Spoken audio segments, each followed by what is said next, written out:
Hi, I'm Charlene, and I'm undetectable. You may ask yourself, how did I get here? Well, at a very early age, I began to look for love in all the wrong places. I grew up in an alcoholic household where my mom was raising 5 kids with 4 different baby daddies, and none of them were present. And so while my dad was around sometimes, most of the time, he was not there. The alcoholism made my mother very abusive, physically and verbally. And so every time she was angry, my name was Black and Bitch. So not really feeling loved at home, my sisters and brothers really couldn't help me, and they did the same things that she did.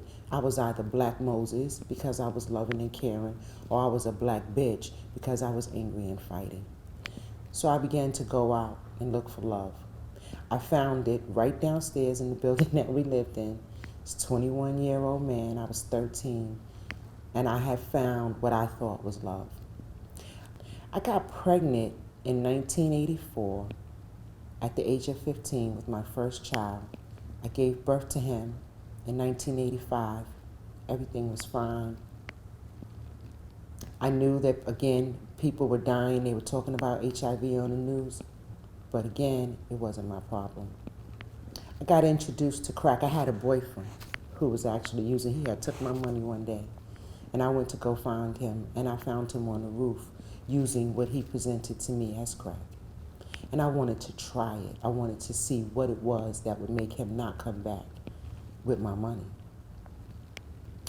So I used the crack for the first time on that day.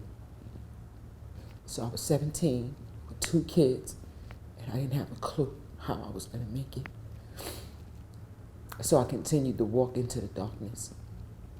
I stayed in that darkness for 10 years.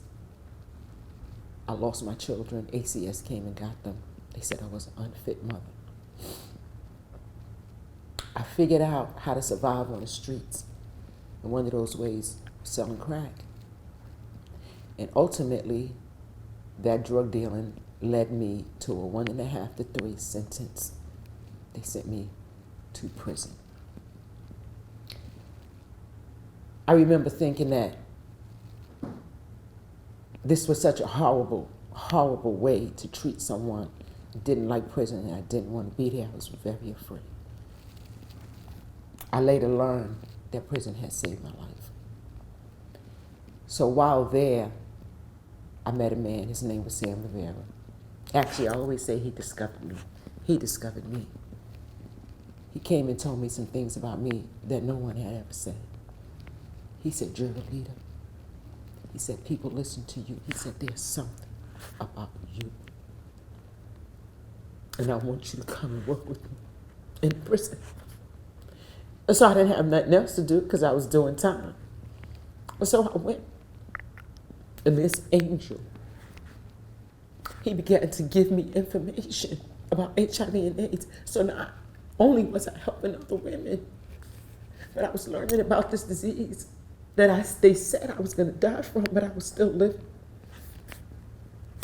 And I would give this information out to the women about prevention and how to use condoms, giving them a lifeline that I hadn't received myself. When I got released, before I got released, he said to me, "If you want to do something different with your life, come look me up." And I don't even remember if he gave me a business card or anything. I just know that once I got released, that he had planted a seed in me, and I knew that I wanted to do something new in my life. So I went to this agency called Fortune Society. And I was also on parole. So parole was like, well, you're dying, because that was the idea, even 10 years later. You don't have to work, but you have to do something so I could prove to the state that I was a functioning community member. So I went and got me some HIV case management services. I didn't have a GED. Somebody said, go to GED class. I went to GED class. And all the while, I would come every day and Sam would give me a new assignment and I would learn something new. Never realizing that it was going to lead me into a place where I could actually get a job and take care of myself. So I got my GED. I got a job. They gave me a job. They gave me a job for several reasons. One, I was a person living with HIV. Two, I was an ex-substance user. And so I had some skills that could possibly help somebody else.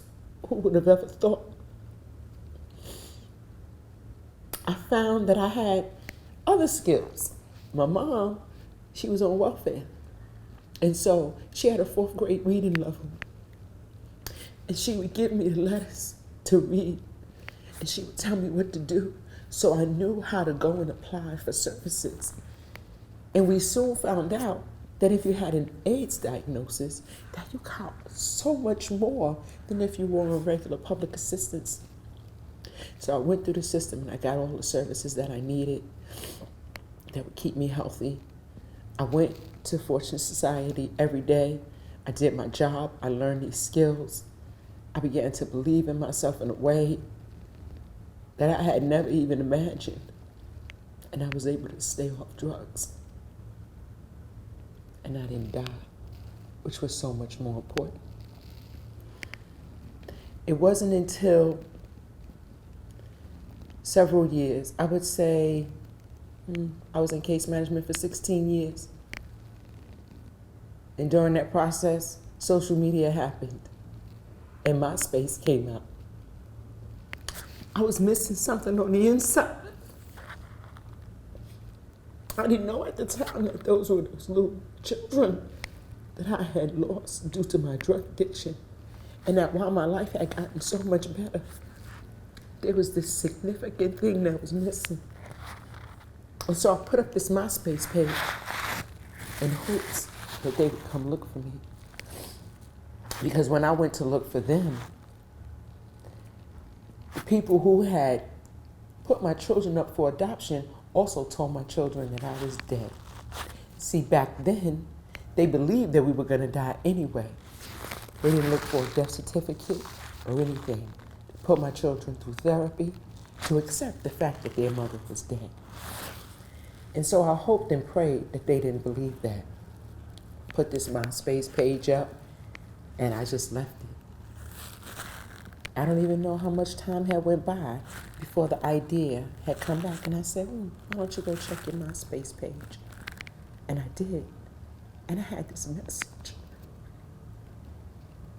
I had this message from my son, my firstborn. When they took him away from me, he was 18 months old. I responded to this message. He didn't even have a page anymore. I had to find a friend on his page to contact, who then contacted him. And so the universe had given me back like some final pieces of me that I needed in order to move forward. So I got this little kid back in my life. He was 28 years of age when he came back.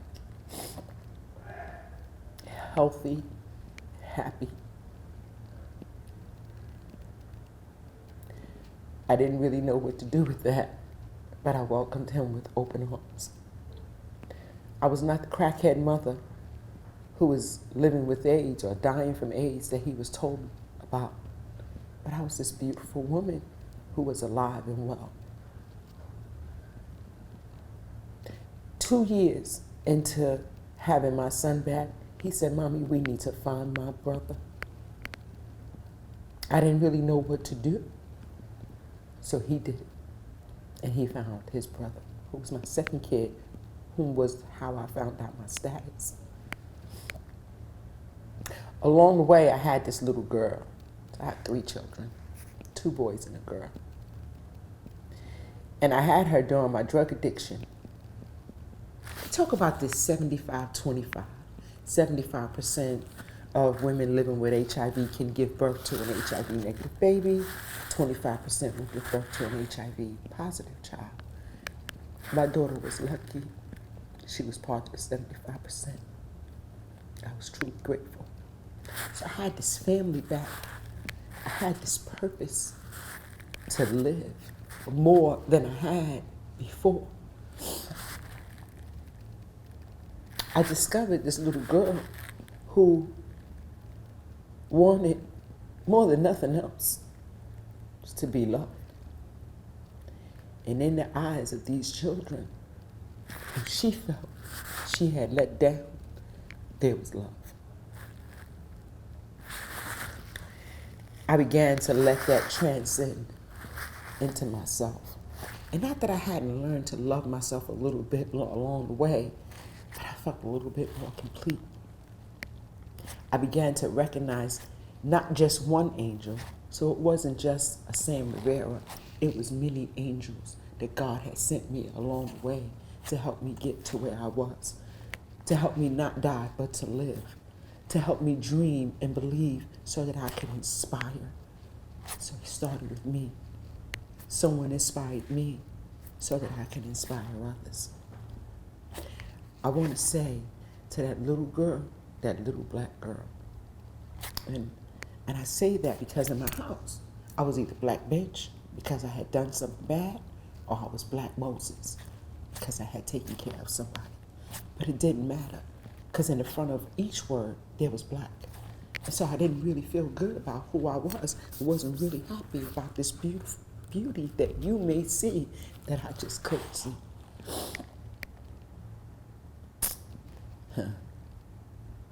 I began to believe in myself in ways that some people would say, wow. So I want to say to that little black girl, don't wait for somebody to tell you that you are worthy. Don't wait for somebody to tell you that they love you. You are worthy and you are loved. And if you look around and you can't see anyone that may fit that character, I'm here. And I believe in you, and I love you, and you are worth it.